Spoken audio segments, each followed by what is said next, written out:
میں ہوں ادھر جاوید، اور آج کے اس ویلاگ میں ہم بات کریں گے پاکستان کی سیاست کے حوالے سے، پاکستان کی سیاست میں فیک نیوز کے کردار کے حوالے سے، اور چند ایسی خبریں جو کہ آئندہ سیاست کا رخ متعین کرنے جا رہی ہیں اس حوالے سے، اور خاص طور پہ ذکر ہوگا صدر مسلم لیگ نون میاں محمد نواز شریف کا۔ گزشتہ چند دنوں سے ہم نے دیکھا کہ کچھ خبریں جان بوجھ کے پھیلائی گئی جن کا مقصد پاکستان میں جو سیاسی استحکام ہے اس کو عدم استحکام کا شکار کر رہے ہیں۔ خبر شروع ہوتی ہے جی صدر پاکستان کے حوالے سے کہ جو ان کو بدلنے کا فیصلہ ہوا ہے اور فیلڈ مارشل اس کے عہدے پر آنا چاہتے ہیں۔ بڑے تگ و دو سے اس خبر کو پھیلایا گیا، لیکن نکلا کیا، اس کی تردید ہوئی اور کسی بھی قسم کے ایسے منصوبے کو جو ہے وہ خارج از امکان قرار دیا گیا۔ پھر ہم دیکھتے ہیں کہ چائے کی پیالی میں طوفان برپا کرنے کے لیے مسلم لیگ نون کے سینئر رہنما اور وزیر دفاع خواجہ محمد آصف کے استعفے کی خبر پھیلائی گئی، جس کا مقصد ایک بار پھر سیاسی استحکام کو جو ہے وہ ہلانا تھا، اور جو مسلم لیگ نون اور جو حکومت ہے اس کے بارے میں کچھ غلط فہمیاں پیدا کرنا تھا۔ اس بارے میں بڑی جو ایک پروپیگنڈا مہم چلائی گئی، سوشل میڈیا اکاؤنٹس جو تحریک انصاف سے جڑے ہوئے ہیں، کچھ ہمارے صحافی دوستوں کے بھی جو اکاؤنٹس ہیں ان سے بھی شدت سے یہ تبصرے کیے جاتے رہے کہ بس اب تو کہانی ہوگی ختم، خواجہ آصف اور وزیر اعلیٰ پنجاب مریم نواز کی ہوگی لڑائی، اور اسٹیبلشمنٹ بھی خوش نہیں ہے خواجہ آصف سے، تو اب یہ ہو جائے گا وہ ہو جائے گا، لیکن اس کا بھی ہو گیا ڈراپ سین۔ خواجہ آصف کی ملاقات ہوئی میاں محمد نواز شریف سے، اور معاملات جو تھے وہ اگر آپ دیکھیں تو وہ بالکل وہ کہتے ہیں نا کھودا پہاڑ نکلا چوہا۔ اور جو سب سے بڑی جو اس پہ کلیریفیکیشن یا جو بات کی، خود خواجہ آصف کا انٹرویو جس میں انہوں نے کہا کہ میرے تو ایسے کوئی اختلافات ہیں ہی نہیں، اور مریم نواز میری بیٹیوں کی طرح سیاست سے ہٹ کے ان سے تعلق ہے، تو یہ خبر بھی جو ہے وہ ایک فیک نیوز ثابت ہوئی۔ اب اس ساری خبروں کے پیچھے راز کیا ہے، اس کو جو پیچھے ڈیزائن کر رہے ہیں لوگ، ان کا مقصد کیا ہے؟ مقصد کیونکہ تحریک انصاف کے جو لیڈرز ہیں وہ پیتر پہ نااہل ہوئے ہیں، اس وقت تحریک انصاف ٹوٹ پھوٹ کا شکار ہے، اس کے کئی جو رہنما ہیں وہ نااہل ہو چکے ہیں، اپوزیشن لیڈر ہوں، چاہے وہ قومی اسمبلی میں، صوبائی اسمبلی میں یا سینٹ میں، وہ سب سانحہ 9 مئی کے مقدمات میں سزا یافتہ ہو چکے ہیں، اور اب اس وقت ایک ضمنی انتخابات کا دورہ شروع ہونے والا ہے۔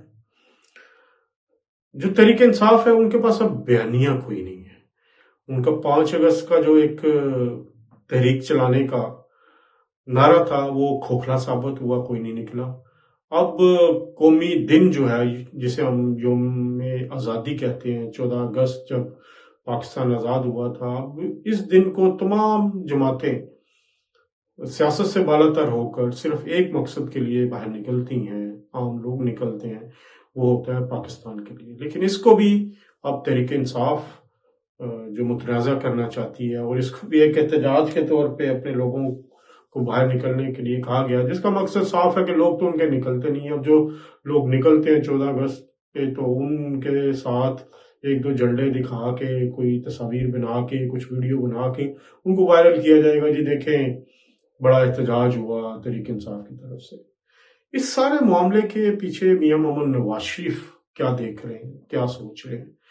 کیونکہ میں نے آپ کو لاسٹ ویلاگ میں بھی بتایا تھا کہ مسلم لیگ نون جو ہے وہ متحرک ہونے جا رہی ہے، اور میاں محمد نواز شریف نے جو ہے وہ پیر کو ایک اجلاس بھی طلب کیا ایک دن پہلے، بلکہ میں نے آپ کو اس بارے میں خبر بھی دی تھی، اور اس کا مقصد بھی جو تھا تحریک جو مسلم لیگ نون کی بطور پارٹی کو دوبارہ ایکٹیو کرنا اور ضمنی انتخابات کے حوالے سے ایک لاہ عمل طے کرنا۔ اب دیکھیں جو ویڈیوز ہمارے سامنے آئی اس اجلاس کی مری سے، وہ بڑی پاورفل ویڈیوز ہیں. اگر آپ اس کو دیکھتے ہیں تو میاں محمد نواز شریف جو کہ اس وقت پاکستان کے سب سے سینئر لیڈر ہیں، اور بلکہ پاکستان کیا پورے خطے کے ایک سینئر ترین لیڈر ہیں، جن کی 3 دفعہ وہ وزیر اعظم رہ چکے ہیں، وزیر اعلیٰ رہ چکے ہیں، اور اب بھی مسلم لیگ نون جو رولنگ پارٹی ہے اس کے صدر ہیں.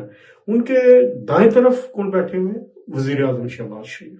ان کے بائیں طرف اور ان کے بائیں طرف بیٹھی ہوئی ہیں مریم نواز شریف جو وزیر اعلیٰ پنجاب ہیں. یعنی وفاقی حکومت اور صوبائی حکومت دونوں اکٹھے بٹھائے ہوئے ہیں انہوں نے. درمیان میں کون بیٹھا ہوا ہے؟ میاں محمد نواز شریف، جو اس وقت اگر انہیں پاکستان کی سیاست کا بادشاہ کہا جائے، کیونکہ ان کے جو پتے انہوں نے سیٹ کیے جس طرح رزلٹ اسی طرح ہی آ رہا ہے، اور وہ اس وقت بڑے سکون کے ساتھ اپنی شطرنج کی گیم کو سجائے بیٹھے ہیں.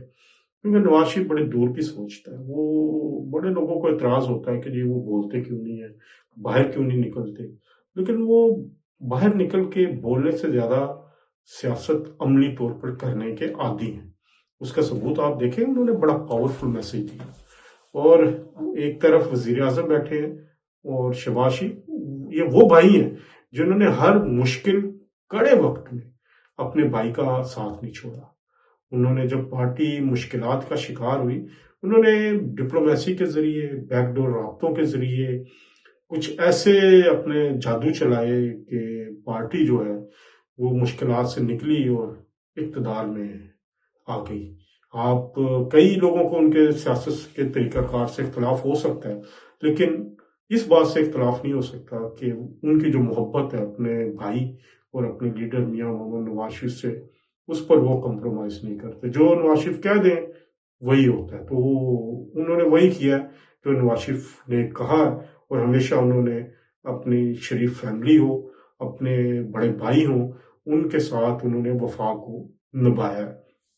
اور دوسری طرف بیٹی ہے وزیر اعلیٰ پنجاب، جنہوں نے مشکل وقت جب کہا جا رہا تھا پارٹی ختم ہو گئی، تمام لوگوں کو جو مسلم لیگ نون کے تھے وہ جیل میں تھے، وزیر اعظم شہباز شریف جیل میں تھے، احسن اقبال جیل میں تھے، خواجہ آصف جیل میں تھے، حمزہ شہباز شریف جیل میں تھے، آپ نام لیں، رانا ثناء اللہ جیل میں تھے، اور بہت سارے مسلم لیگ نون کے لیڈر جیل میں تھے. تو وہ اکیلی نکلی تھی. وہ اکیلی نکلی، انہوں نے پارٹی کا علم بلند کیا اور گلی گلی گئیں، شہر شہر گئیں، اور پارٹی کو ایک نئی زندگی، ایک نئی توانائی دی. اور انہوں نے ایک جو کہہ سکتے ہیں کہ گیم کو پلٹا. تو اس کے بعد آپ نے دیکھا کہ سیاست میں وہ اپنے والد کے سامنے آہنی دیوار بن کے کھڑی ہوئی، اور آنے والی مشکلات کو پلٹنے میں، اقتدار میں لانے میں قربانیاں دی انہوں نے. مجھے آج بھی یاد ہے 13 جولائی یا 14 جولائی تھا جب 2018، جب وہ لندن سے پاکستان آ رہی تھی، اپنے والد کے ساتھ آ رہی تھی، جب ان کو سزا ہوئی تھی الیکشن سے پہلے، ان کو روکنے کی کوشش کی گئی. جب محترمہ کلثوم نواز صاحبہ بیمار تھی، اس وقت بھی میاں نواز شریف نے کہا کہ آپ جیل میں نہ جائیں، پاکستان نہ جائیں، کیونکہ آپ کو جیل جانا پڑے گا اور سزا آپ کو ہو چکی ہے، تو آپ اپنی والدہ کے پاس رہیں. تو اس وقت بھی مجھے آج بھی یاد ہے ان کے الفاظ کہ میں آپ کو اکیلا نہیں چھوڑ سکتی، جہاں آپ ہوں گے اس سے پہلے آگے میں کھڑی ہوں گی. تو یہ ہے وہ بیٹی جس نے مشکل اور کڑے وقت میں لندن سے آ کر گرفتاری دی اور جیل میں گئی اور جیل میں رہی اور جیل کاٹی اور بہادری کے ساتھ جیل کاٹی. اور آج تو یہ شکایات کرتے ہیں جی کہ ہمیں کھانا نہیں مل رہا، گوشت نہیں مل رہا، اے سی نہیں مل رہا. تو مریم نواز شریف نے عملاً جیل کاٹی جب ان کو کیمیکل ملا، پانی بھی دیا جاتا تھا اور ان کو کوئی سہولت میسر نہیں تھی، وہ ایک عام قیدی کی طرح جیل میں تھی. تو اس بیٹی کو آپ دیکھیں لیفٹ پہ ہے. پھر آگے دیکھیں کون بیٹھے ہوئے ہیں. آگے خواجہ آصف، جن کے بارے میں کہا جا رہا تھا ان کے اختلافات سینئر لیڈرشپ پہ، وہ بیٹھے ہوئے ہیں. آپ دیکھیں احسن اقبال بیٹھے ہوئے ہیں، وہ موجود تھے. رانا ثناء اللہ جن کی بڑی قربانیاں ہیں وہ بیٹھے ہوئے تھے. تو پارٹی پنجاب کے صدر بھی ہیں رانا ثناء اللہ صاحب. تو حکومت اور پارٹی کو انہوں نے اکٹھا بٹھا دیا. پھر مرتضیٰ جنید عباسی بیٹھے ہوئے ہیں. کیپٹن صفدر صاحب جو ہے وہ جو کبھی میں بڑا اہم کردار ادا کرتے ہیں چیزوں میں، وہ بھی بیٹھے ہوئے ہیں. لیکن ایک شخص کو نہ بولیے گا جو ادھر بیٹھا ہوا ہے، وہ خواجہ سعد رفیق ہے. خواجہ سعد رفیق جو ہیں وہ اپنے، اگر آپ ان کو یاد ہو تو وہ لاہور میں کی سیاست میں ان کا بہت بڑا کردار ہے. وہ ہمیشہ سے ایکٹیو رہے ہیں اور سیاست کو بڑے قریب سے جانتے ہیں اور بڑے ایک منجے ہوئے سیاستدانوں جو نہ صرف تجربہ رکھتے ہیں بلکہ تنظیم کا بھی اور انتخاب لڑنے کا فن بھی جانتے ہیں. تو لاہور میں مسلم لیگ نون کا ایک بہت بڑا ایسٹ ہے. گزشتہ چند دنوں میں ان کا متحرک ہونا اس بات کی نشاندہی کرتا ہے کہ مسلم لیگ نون اب سیریس ہو رہی ہے، اور جو پنجاب کی سطح پہ اور خاص طور پر قلعہ لاہور ہے اس کی ریوائول کے لیے مسلم لیگ نون عملی اقدامات اٹھانے جا رہے ہیں. ان کی وزیر اعظم شہباز شریف سے بھی ملاقات ہوئی، اور کل کے اجلاس میں مری کے اجلاس میں ان کا بیٹھنا اس بات کی غمازی کرتا ہے کہ مسلم لیگ نون کی قیادت نے یہ محسوس کیا کہ خواجہ سعد رفیق جو ہیں وہ ان کی سیاست کے لیے ضروری ہے. تو یہ ایک بڑی اچھی ریئلائزیشن ہے، اور خاص طور پہ جو پنجاب کی سیاست، لاہور کی سیاست خواجہ صاحب سے بہتر کوئی نہیں جانتا. بہت ان کا عملی کردار ہے اس میں. تو اس وقت جو مسلم لیگ نون کا ایک عملی سیاست کی طرف دوبارہ متحرک ہونا اس بات کی نشاندہی کرتا ہے کہ انہوں نے اپنی اندرونی کمزوریوں کو سمجھا، اور اس میں سب سے بڑی اندرونی کمزوری تھی کہ پارٹی کو ابھی تک غیر فعال رکھا گیا. تو بہت سارے کارکنان یہ شکایت کرتے ہوئے نظر آتے تھے کہ شاید ان کی آواز نہیں سنی جاتی. تو اب جو میری اطلاعات ہیں، جو اندرونی کہانی بھی مجھے پتہ لگ رہی ہے کہ ضمنی انتخابات کی صورت میں مسلم لیگ نون پورا زور لگا کے اپنے ورکرز کو اب آگے لے کے آ رہی ہے. اور اس بات میں یہ بھی طے ہوا ہے، بلکہ اتفاق ہوا ہے کہ مسلم لیگ نون کو مکمل طور پر فعال کیا جائے گا. مختلف لیڈرز کی ڈیوٹی لگی ہے، اور یہ بھی کہا گیا ہے فیڈرل گورنمنٹ اور صوبائی گورنمنٹ کو بھی کہ آپ مسلم لیگ نون کے کارکنان کو ایڈجسٹ کریں، ان کے جو مسائل ہیں جو ان کو بھی حل کیا جائے، کیونکہ اس وقت تحریک انصاف کا تقریباً صفایا ہو چکا.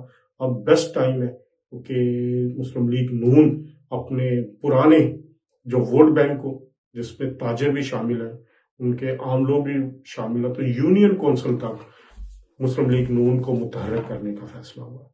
تو نواز شریف جو ہیں وہ اس وقت عملی طور پر تمام معاملات کو، سیاست کو وہ دیکھ رہے ہیں، اور ان کا اس وقت آنے والے دنوں میں سب سے زیادہ زور مسلم لیگ نون کو بطور پارٹی مکمل متحرک کرنا ہے. تو یہ ایک مسلم لیگ نون کے کارکنوں کا درینہ مطالبہ بھی تھا.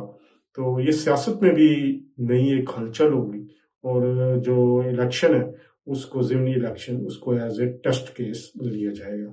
خواجہ سعد رفیق کو بھی ایک لاہور کی سطح پہ الیکشن کے حوالے سے دوسرے معاملات کے لیے ان کو نئی ذمہ داری بھی سونپے جانے کا امکان ہے. اس کی رائے لی گئی، اور انہوں نے بڑی کھل کے اپنی رائے جو ہے وہ پارٹی اجلاس میں دی، جس کو سنا بھی گیا اور بہت ساری باتوں پر اتفاق بھی کیا گیا. میرے خیال خواجہ سعد رفیق خواجہ آصف بڑا کھل کے بولتے ہیں، انہوں نے بھی اس اجلاس میں اپنی پارٹی کے آگے اپنے تحفظات رکھے کارکنان کے حوالے سے، کہ کارکنان اور پارٹی کے تنظیمی لوگوں کے لیے.